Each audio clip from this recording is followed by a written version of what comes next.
जय श्री राम। सिय की पिय सब परिहरहि लखन गिरहि धाम। राज की भूजब भरतपुर निपिक जय बिनु राम लखन सिय रामचंद्र की जय। क्या सीता जी अपने पति श्री रामचंद्र जी का साथ छोड़ देंगी? क्या लक्ष्मण जी श्री रामचंद्र जी के बिना घर रह सकेंगे? क्या भरत जी श्री रामचंद्र जी के बिना अयोध्यापुरी का राज भोग सकेंगे? और क्या राजा श्री रामचंद्र जी के बिना जीवित रह सकेंगे? अर्थात ना सीता जी यहाँ रहेंगी, ना लक्ष्मण जी रहेंगे, ना भरत जी राज्य करेंगे और ना राजा ही जीवित रहेंगे। सब उजड़ जाएगा। अस विचारे उर छाड़ू को हा सकल कलंक कोटि जनि हो। भरत ही अवस देहु युवराजु कानन काह राम कर काजू। हृदय में ऐसा विचार कर को छोड़ दो, शोक और कलंक की कोठी मत बनो। भरत को अवश्य युवराज पद दो, पर श्री राम जी का वन में क्या काम? नाहिन राम राज के भूखे धर्म धुरीन विषय रस रूखे। गृह गृह बसऊँ राम तजिएहु निपसन अरु बर दूसर लेहु। श्री रामचंद्र जी राज्य के भूखे नहीं हैं। वे धर्म की धुरी को धारण करने वाले और विषय रस से रूखे हैं, अर्थात उनमें विषयासक्ति नहीं है। इसलिए तुम यह शंका न करो कि श्री राम जी वन ना गए तो भरत को राज्य में विघ्न करेंगे। इतने पर भी मन न माने तो तुम राजा से दूसरा ऐसा वर ले लो कि श्री राम घर छोड़कर गुरु जी के घर रहे। जो न लगहि गए हमारे, नहीं लागई कछु हाथ तुम्हारे। जो परिहास कीन कछु कोई होई, तो कही प्रकट जना वो सोई। जो तुम हमारे कहने पर ना चलोगी तो तुम्हारे हाथ कुछ भी नहीं लगेगा। यदि तुमने हंसी की है तो उसे प्रकट में कहकर जना दो कि मैंने दिल लगी की है। राम सरिस सुत कानन जोगु, कहा कहीं सुनी तुम कह लोगु। उठऊँ बेग सोई करऊँ पाई, जहीं विधि सोगु कलंक नसाई। राम सरी का पुत्र क्या वन के योग्य है? यह सुनकर लोग क्या तुम्हें क्या कहेंगे? जल्दी उठो, वही उपाय करो जिस उपाय से शोक और कलंक का नाश हो। जही भांति शोक कलंक जाय, उपाय करि कुल पालहि। हट फेरु राम ही जात बन जनि, बात दूसर चालहि। जिमि भानु बिनु दिन प्राण बिनु तन चंद बिनु जिमि जामिनी। तिमि अवध तुलसीदास प्रभु बिनु समझिदेउ जो भामिनी। जिस तरह नगर भर का शोक और तुम्हारा कलंक मिटे, वही उपाय करके कुल की रक्षा करो। वन जाते हुए श्री रामचंद्र जी को हट करके लौटा लो, दूसरी कोई बात ना चला। तुलसीदास जी कहते हैं, जैसे सूर्य के बिना दिन, प्राण के बिना शरीर, चंद्रमा के बिना रात निर्जीव शोभाहीन हो जाती है, वैसे ही श्री रामचंद्र जी के बिना अयोध्या हो जाएगी।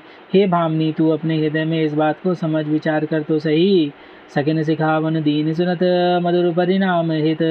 तही कछु कान ना कहीनी, कुटिल प्रबोधि गुबरई। लखन सिय रामचंद्र की जय। इस प्रकार सखियों ने ऐसी सीख दी जो सुनने में मीठी और परिणाम में हितकारी थी, पर कुटिला कुबरी सिखाई पढ़ाई हुई कैकेयी ने इस पर जरा भी कान नहीं दिया। उदरन देद सहुरिस रूखी, मृगनि चितहु जनु बागिन भूखी। ब्यारी असाधि जानने तिन त्यागी, चली कहत मति मंद भागी। कैकेयी को उत्तर नहीं देती, वह दुस्सह क्रोध के मारे रूखी बेमुरव्वत हो रही है। ऐसे देखती है मानो भूखी बाघनी हरिणियों को देख रही हो। तब सखियों ने रोक को असाध्य समझकर उसे छोड़ दिया। तब सब उसको मंद बुद्धि अभाग्नि कहती हुई चल दी। राजु करत यह देऊँ बिगोई, कीनि सिय जस करई न कोई। एहि विधि बिलपहि पुर नर नारी, देहि कुचालहि कोटिक गारी। राज्य करते हुए इस कैकेयी को दैव ने नष्ट कर दिया। इसने जैसा कुछ किया वैसा कोई भी ना करेगा। नगर के सब स्त्री पुरुष इस प्रकार विलाप कर रहे हैं और उसको चाली कैकेयी को करोड़ों गालियाँ दे रहे हैं। जरहि विषम जर लेहि उसासा, कबनि राम बिनु जीवन आसा। विपुल वियोग प्रजा अकुलानी, जनु जलचर गन सूखत पानी।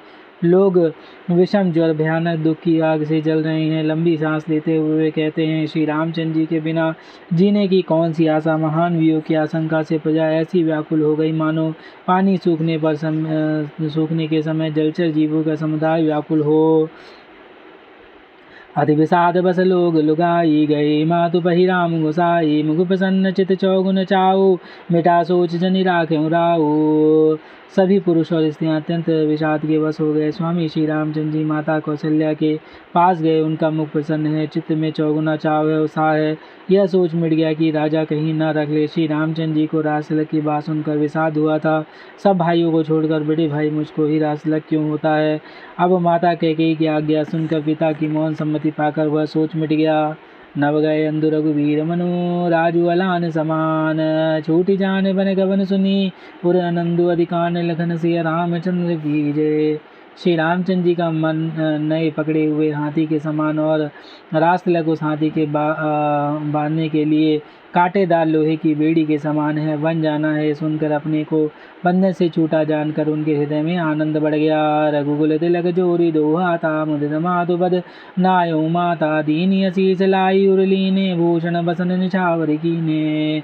रघुकुल तिलक श्री रामचंद्र जी ने दोनों हाथ जोड़कर आनंद के साथ माता के चरण से नवाया। माता ने आशीर्वाद दिया, अपने हृदय से लगा लिया और उन पर गहने तक कपड़े निछावर किए। बार बार मुख चुंबती माता, नैन नेह जल पुलकित गाता, गोद राखी पुनि हृदय लगाए, शब्द प्रेम रस पयद सुधाए। माता बार बार श्री रामचंद्र जी का मुख चूम रही हैं, नेत्रों में प्रेम का जल भराया और सब अंग पुलकित हो गए।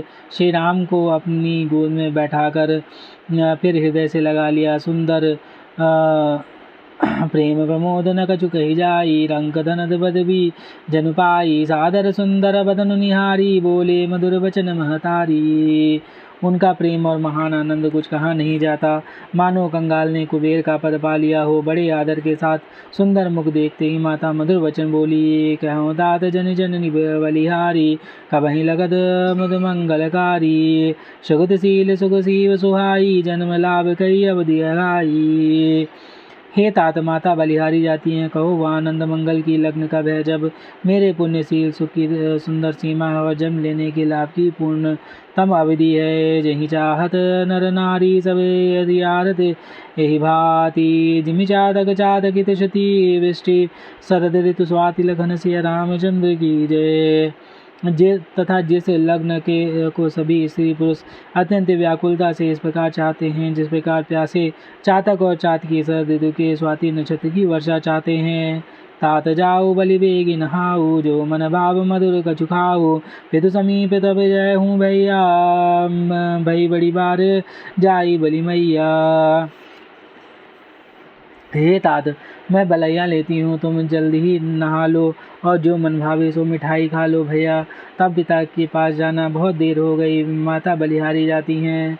मातु वचन सुनी अति अकुलाना, जनु स्नेहु सुर तरु के फूला, सुख मकरंद भरे श्रिय मूला, निरगिराम मनु भवरु न भूला।